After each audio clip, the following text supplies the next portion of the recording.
Alright guys, we're going to try another one of Morula's feats.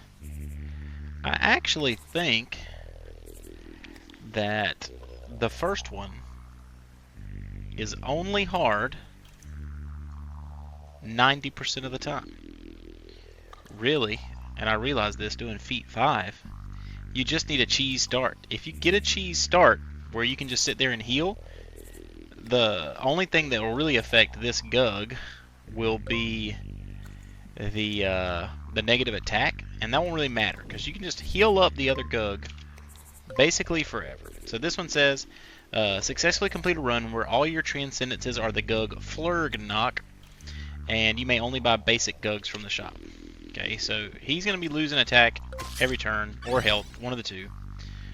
But if you just get a run with 0-2s at the start, and here's the thing, this is made so much easier by the fact that now we get to check this immediately.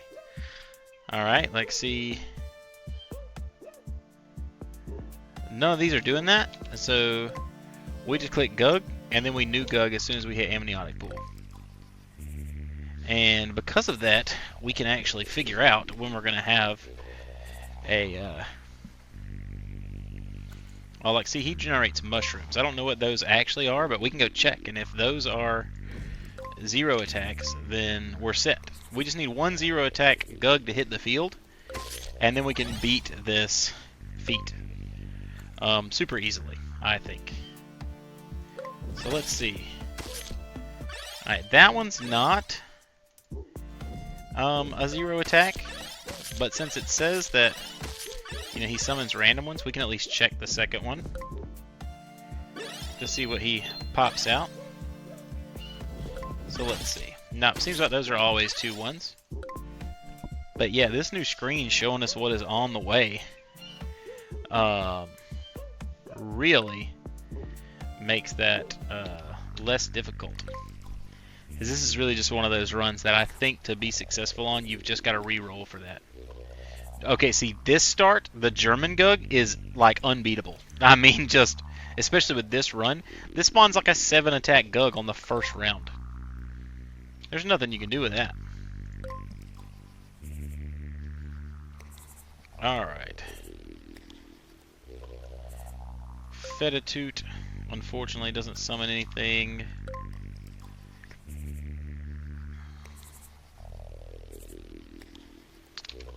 Neither does Glorp.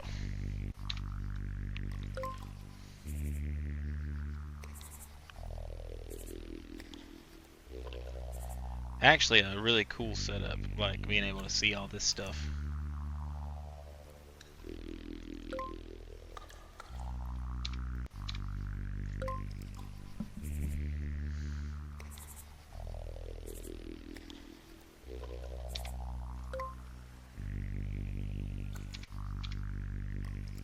So we just gotta find the right setup, and then we're set. Transform a random adjacent spot into a small garden. That sounds like it could be a summoning effect. Let's go find out. Maybe a small garden is not an issue. Only one way to find out. It's an end of the round thing, so let's see. Is this the 0-5? It is not. Alright, well, we had to check. Had to check.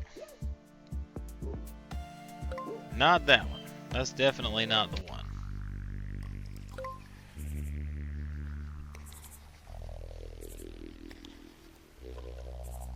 Randomly defies logic.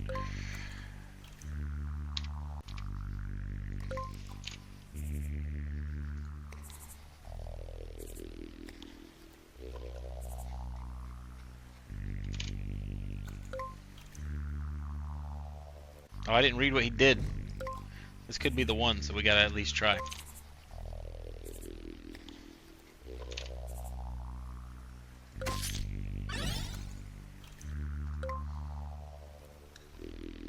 These are supposed to be hard, so... Actually, this might be the setup, because he becomes a 0, right? Oh yeah, this is what we wanted. So here we are. So he's gonna keep getting weaker, that doesn't matter. because we just need our other Gug to just build up his attack. And him being healed will just make it a we'll just make him a health soaker, basically, that can protect us when we need him to. Because his attack's probably going to go negative quickly, so that's not really going to matter. And he's probably going to have 3 attack forever. And, you know, that's fine. I guess in the shops, you know, we could, what I should have done, really, is let him generate nectar while his attack still existed there. But I'm gonna go all out here. You know, I'm probably gonna get his attack up to something crazy, like, or not his attack, but his health up to 60. And I know that seems like a lot, but I mean, the challenge is there to you know, make it awful. So sometimes you got to do awful things.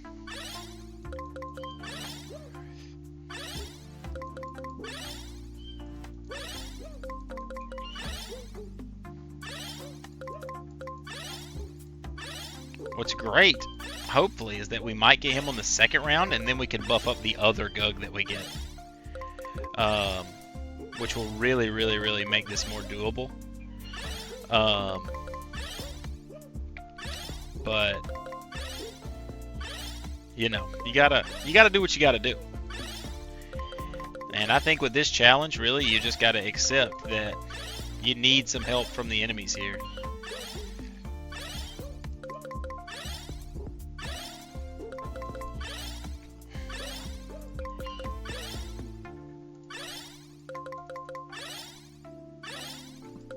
I think I'm going to stop at 50 here. Start generating some nectar off of Gug.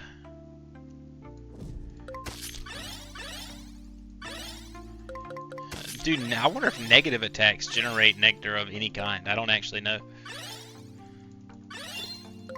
We'll have to give that a test sometime.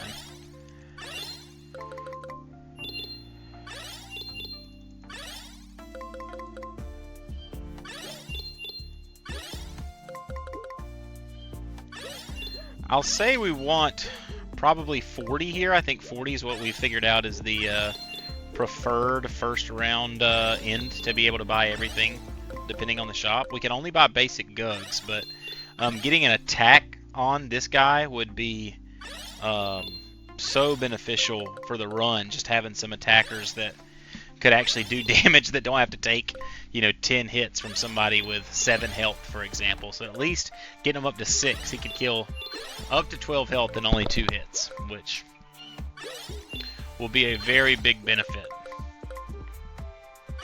Alright, so that's where we want to be. So now we can put him here. We can see what happens. Nothing. Yeah, they don't generate any nectar when they're negative. Alright.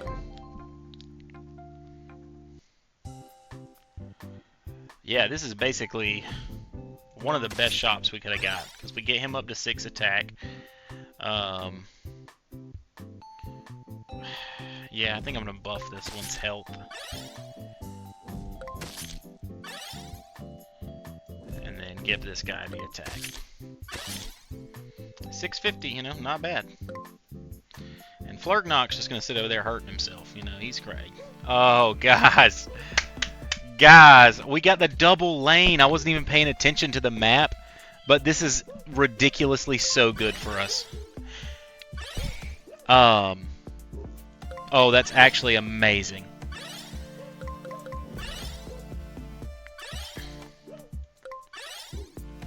Actually amazing. Because we can get these two to just attack values that make it so good for us. I mean, really, the only thing that would just really hurt us is if we run into a situation where the enemy Gugs just have abilities, really, that just do things we can't account for by buffing their attack and health. But man, that went so well for us because we can also, with this really high buffed attack, generate so much nectar for the upcoming stores and just really be in a good place. That's awesome. Was this the... No, well, I was about to say, did we get this on the first run and then I just remembered that we re-rolled like 15 times? So no, we didn't get this on the first run. Thrifty, what are you thinking? But still, really, really cool that we got this double setup. Couldn't have asked for better.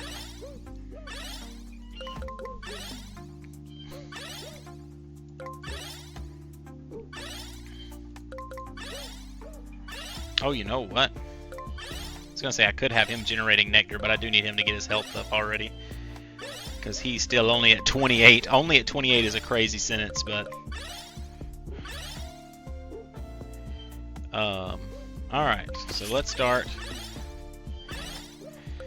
I think 200 nectar is really where we want to be here, so about 10 more turns of buffing and nectar generation. And then we move on to the next pool in the battle. And I haven't mentioned this yet, but we basically always amniotic pool Flurgnock. That way we don't have these guys ever taking any damage of any kind from the abilities there.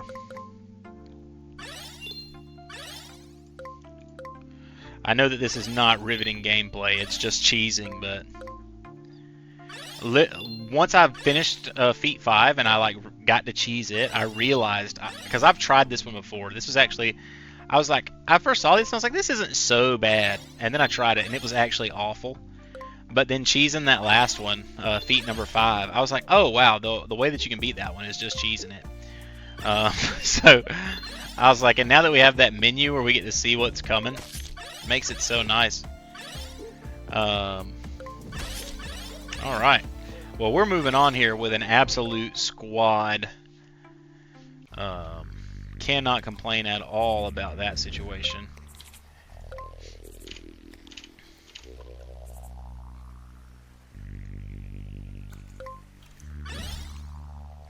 Good old Flurgnock, man.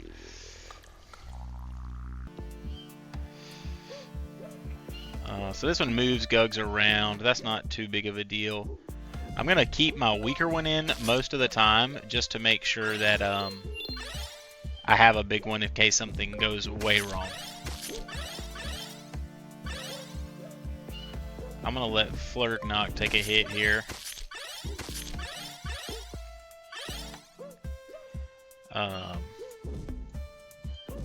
Just because. And really from this point forward, it's just battling, you know. Putting the health where we need it. And battling. Keeping Morula alive. Make him our big hitter.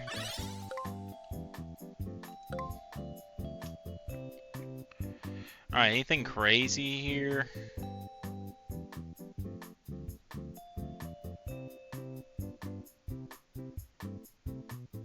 I think this is actually a dream scenario here. None of those are really bad at all.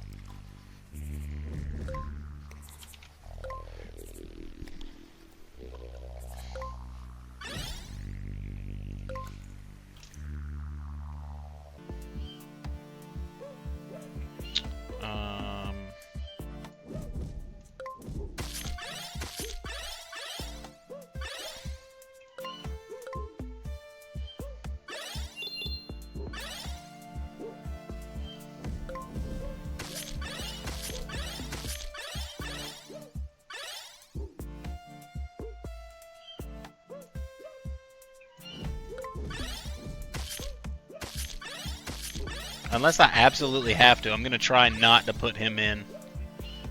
I mean, avoid taking hits when we can, but unless we have to, you know, just don't put him in there. Keep a healthy one.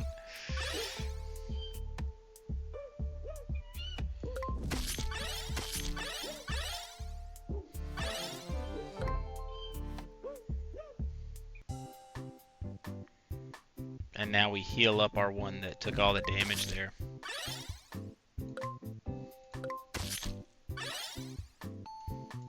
some very expensive shop here.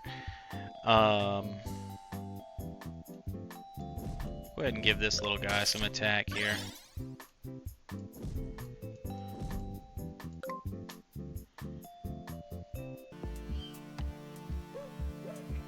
Alright, so this one's going to be moving folks around, so I think we're going to need to put everybody in. He's not going to die even if he takes the hit here. Okay, he didn't even move anybody around, so that's actually great for us.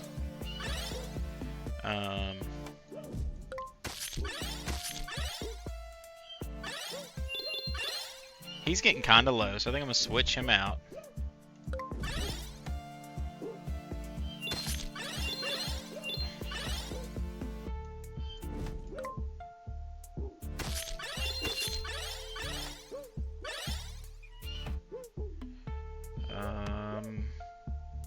I think that's fine.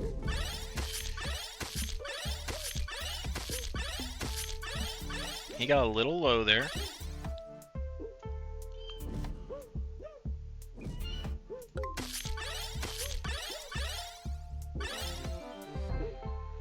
Awesome. Is this Slime Kingdom? Are we actually on the way? We are. He's reducing attack. Also reducing attack. Nicked Pink is a classic hard one with that 8-10 stat line. Same with Glue Bloom. So we have a pool straight into the last battle. I'm trying to think, with him being a 6'2", do we want to ascend him just for the having him as like a hitter? Might as well. That seems more in the spirit of the challenge anyway, to have more than one Flurk knock. I doubt he makes it, but you know, we'll give him a chance to. And he could take out one nicked for us. Here's what we'll do. We'll let him kill a slime apple.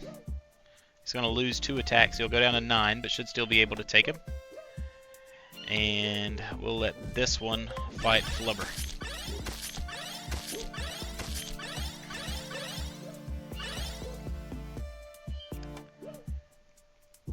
Alright, we're going to let him heal a little bit. Or try to. I know that he'll probably just hurt himself.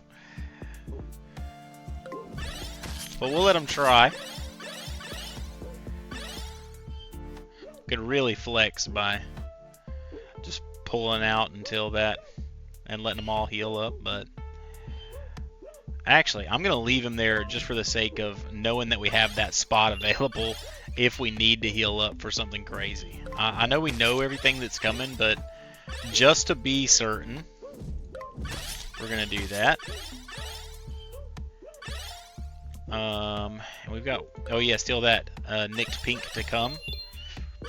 I think he's just going to be in this last lane over here, so what we'll do is let him start moving up. And we're going to beat this without losing a single go.